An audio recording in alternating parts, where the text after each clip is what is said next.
मतलब Guwahati test match के तीसरे दिन का खेल खत्म हो चुका है इंडिया और साउथ अफ्रीका के बीच। और साउथ अफ्रीका कमांडिंग पोजीशन में, मतलब इंडिया में खेल रही है और कमांडिंग पोजीशन में है, क्योंकि ये स्कोर कार्ड आपको बताएगा, ये आपको समझाएगा।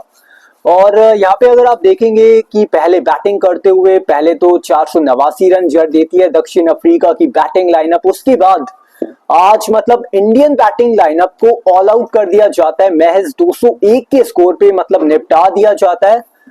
उसके बाद फॉलो ऑन वैसे दे सकते थे लेकिन फॉलो ऑन नहीं दिया है और वापस आई है साउथ अफ्रीका बैटिंग करनी। और 26 रन वैसे बना लिए हैं डे 3 के स्टंप्स तक साउथ अफ्रीका ने।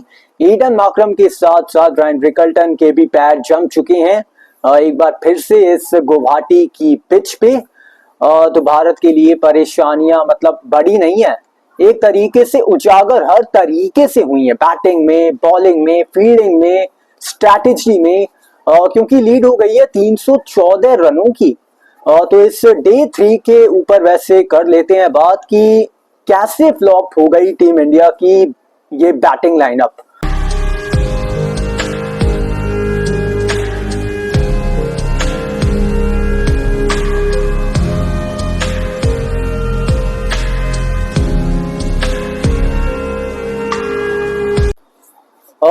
मतलब मैं शुरुआत अब कहाँ से करूं?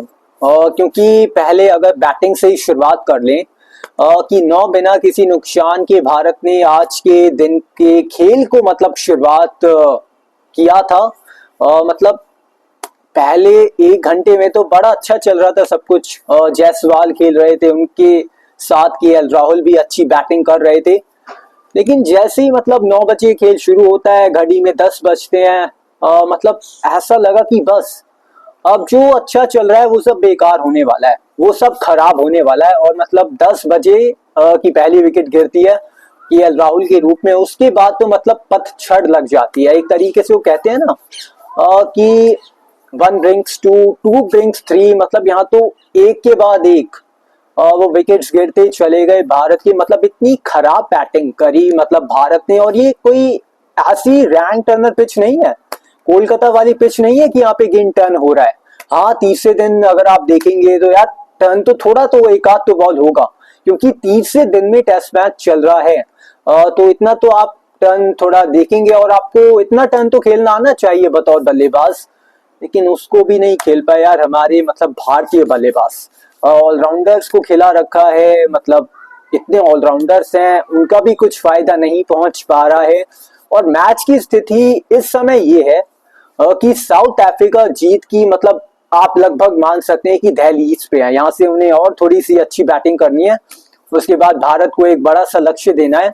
और फिर चौथे पांचवें दिन हो सकता है गेंद थोड़ा और टर्न हो और मुश्किल पैदा करें भारतीय बल्लेबाजों के लिए और इस टेस्ट मैच को जीतें। लेकिन भारत इस समय बैकफुट पे है पूरी तरह से, मतलब मैच में वापस आने का चांस नहीं है, जीतने का चांस नहीं है। भूल जाओ आपकी अब यहाँ से भारत टेस्ट मैच जीत सकती है।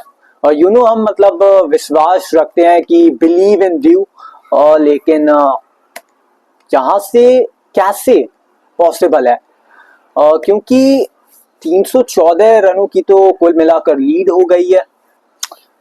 यहाँ से तो यार लगभग इम्पॉसिबल है, मतलब मुकाबला जीतना, बचा लें वही मतलब एक अच्छी बात होगी। और ये भी मतलब हमारे लिए तो शर्मनाक होगी कि भारत में हम खेल रहे हैं, एक मतलब सेना कंट्री से टीम आई है, वो अगर आपको मजबूर कर दे कि यार जैसे तैसे बस टेस्ट मैच को बचा लिया जाए अपने घर पे खेलते हुए, तो शर्मनाक। क्योंकि जब भी सेना कंट्री से आती है कोई भी टीम भारत में खेलने, तो तरसती है टीमें कि यहाँ पे टेस्ट मैच जीता जाए। लेकिन साउथ अफ्रीका तो मतलब सीख लिया उन्होंने न्यूजीलैंड से कि उन्होंने कैसे क्लीन स्वीप किया था पिछले साल भारत को, भारत में 3-0 से। और अब सीख लेके जो मतलब रिजल्ट वो दे रहे हैं हम सबको, शॉकिंग नहीं है। WTC इस समय मौजूदा चैंपियन है, ना केवल साउथ अफ्रीका बल्कि भारतीय कंडीशंस में भारत से बेहतर खेल भी दिखा रही है इस समय साउथ अफ्रीका। तो अगर हम बात करते हैं टीम इंडिया के बैटिंग कोलैप्स की, मतलब ओपनिंग स्टार्ट बड़ा अच्छा दिया था केएल राहुल और यशस्वी जायसवाल ने, मतलब वही एक पार्टनरशिप थी जो थोड़ी सी अच्छी थी। नहीं तो उसके बाद तो मतलब ऐसी विकेट्स गिरी हैं कि एक के बाद एक, मतलब आ रहे हैं बल्लेबाज, जा रहे हैं बल्लेबाज।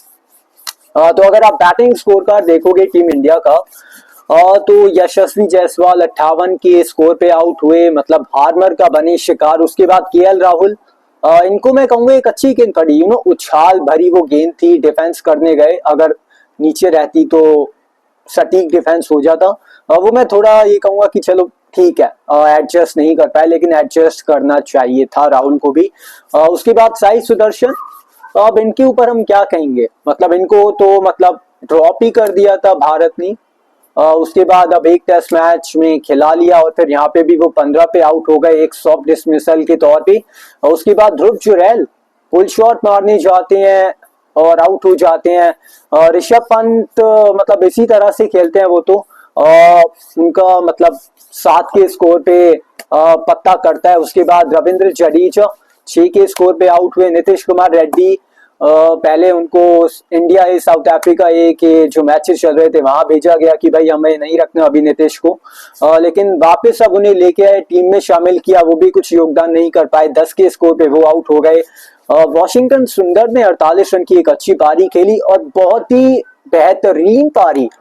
जो टेम्परामेंट दिखाया कुलदीप यादव ने, भाई उसी से सीख लेते टीम इंडिया के बल्लेबाज, क्योंकि कुलदीप यादव ने मतलब बनाए तो बस 19 ही रन है, लेकिन गेंदे खेली है कितनी, 134, मतलब सबसे ज्यादा गेंदे खेली है इस टीम इंडिया की बैटिंग स्कोर कार्ड में।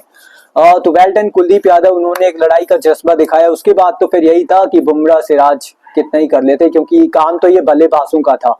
हमने मतलब उम्मीद कल करी थी कि वो 2016 वाला चेन्नई वाला टेस्ट मैच को याद करो, क्या पता वहां वाला कुछ अजूबा हो जाए, चमत्कार हो जाए, लेकिन चमत्कार एक आध बारी होता है, हर बार नहीं होता है।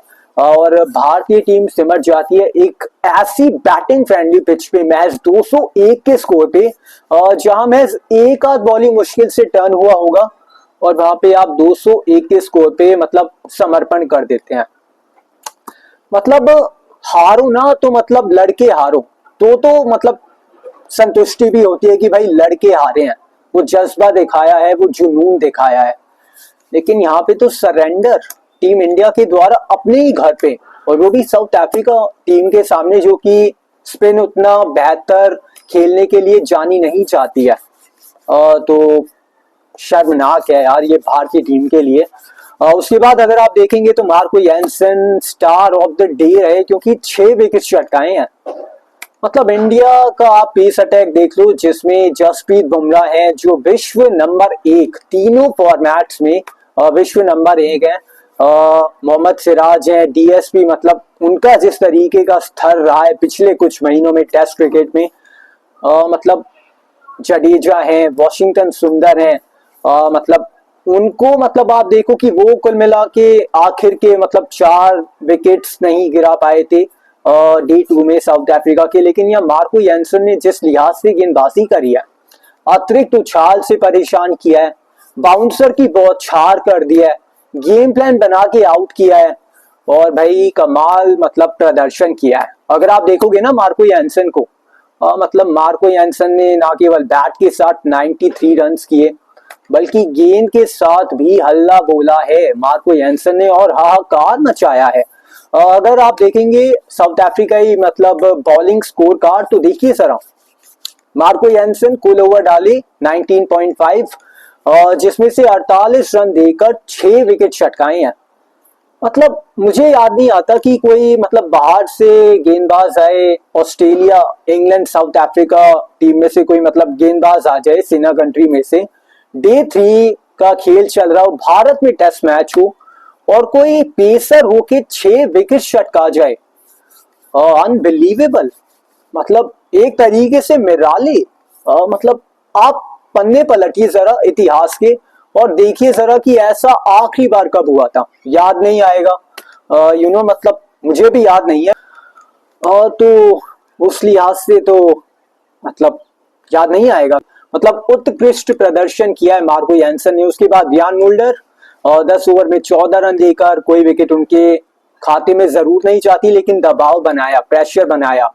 केशव महाराज 15 ओवर में 39 रन देकर केएल राहुल का बेशकीमती विकेट हासिल किया। हार्मर ने तो भाई दर्द ही दिया है, कोलकाता में भी परेशान किया। यहाँ पे भी 3 विकेट चटका चुके हैं ऑलरेडी इस टेस्ट मैच में। 27 ओवर में 64 रन देकर ये 3 सफलता इनके नाम। मार्करम और मुथुस्वामी को जरूर नहीं मिला विकेट, लेकिन स्टार ऑफ द डे रहे हैं भाई मार्को यानसन। मतलब बहुत ही बेहतरीन प्रदर्शन। तो अब एक और छोर से जरा समझते हैं टीम इंडिया की बैटिंग कोलैप्स को। समझते हैं जरा फॉल ऑफ विकेट्स के थ्रू। अगर आप देखेंगे यहाँ पे अपनी फोन की स्क्रीन के सामने, तो पहला विकेट गिरता है 65 के स्कोर पे। एक अच्छी पार्टनरशिप होती है जो कि मैंने बताया जायसवाल और राहुल के बीच। और उसके बाद दूसरे विकेट का पतन होता है 95 के स्कोर पे। आउट होते हैं यशस्वी जायसवाल। फिर 96 पे 3 हो जाते हैं, 102 पे 4 हो जाते हैं, 105 पे 5 हो जाते हैं, 119 पे 6, 122 पे 7। मतलब यार 95 पे तो केवल 2 ही विकेट गिरे थे, उसके बाद 122 पे 7। मतलब ऐसा क्या हो गया कि आपने झट से पलक झपकते इतने विकेट्स खो दिए। रैंक टर्नर पिच बिल्कुल नहीं है, खराब बैटिंग करी है, ये आप समझ सकते हैं। ये आप मैच की हाइलाइट्स में देख सकते हैं जिन लोगों ने इस डे 3 को वॉच नहीं किया है। तो 122 पे 7 हो जाते हैं। फिर एक लड़ाकू पारी कुलदीप यादव के द्वारा आती है, साथ वॉशिंगटन सुंदर भी देते हैं 48 रन उन्होंने भी बनाए थे। 194 पे 8। उसके बाद तो फिर सिमट नहीं था कि 201 पे सिमट जाते या फिर 205 210 पे सिमट जाते। लेकिन चुभेगा भाई ये आज का दिन, क्योंकि पहले तो साउथ अफ्रीका ने 150 ओवर फील्डिंग करवाई, वहां पे थका दिया, मानसिक तौर पे थका दिया, परेशान कर दिया। और फिर यहाँ पे आपको फटाफट से निपटा के एक बैटिंग फ्रेंडली पिच पे दोबारा आपको गेंदबाजी थमा दी है आज शाम होते होते।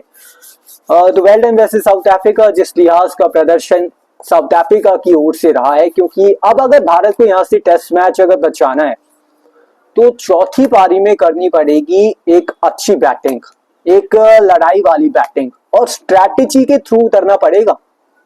मतलब स्ट्रैटेजी दिख नहीं रही कि क्या है। तो गेम प्लान बनाना पड़ेगा, उस स्ट्रैटेजी के साथ डे 4 में उतरना पड़ेगा कि साउथ अफ्रीका को अगर हम समेट देते हैं 150 पे 200 पे भी, तो लक्ष्य जीतने का मिलता है। तो पता नहीं चेज के लिए जाएगा भारत या कर पाएगा भारत, वो तो बात की बात है। लेकिन इस समय फोकस है ये 314 रनों की जो लीड है, मतलब 26 बिना किसी नुकसान के, आप 314 बिना नुकसान भी अभी कह सकते हैं। तो एक कैच भी ऐसे छूट जाता है एडन मार्करम का केएल राहुल से। तो ना तो कैच पकड़े जा रहे हैं, ना बैटिंग हो रही है, ना गेंदबाजी भी उतनी वो मतलब बेहतर दिख रही है।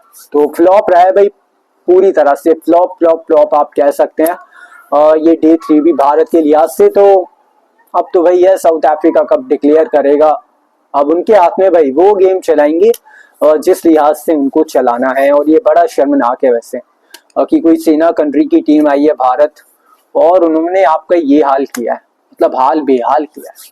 मुलाकात होती है अब आपसे मेरी कल, तब तक के लिए goodbye and take care.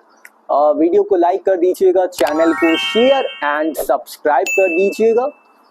ये आप 3 काम फटाफट से करें। मुलाकात होती है कल, तब तक के लिए goodbye and take care. I hope आपने हमारी वीडियो को एंजॉय किया होगा दोस्तों।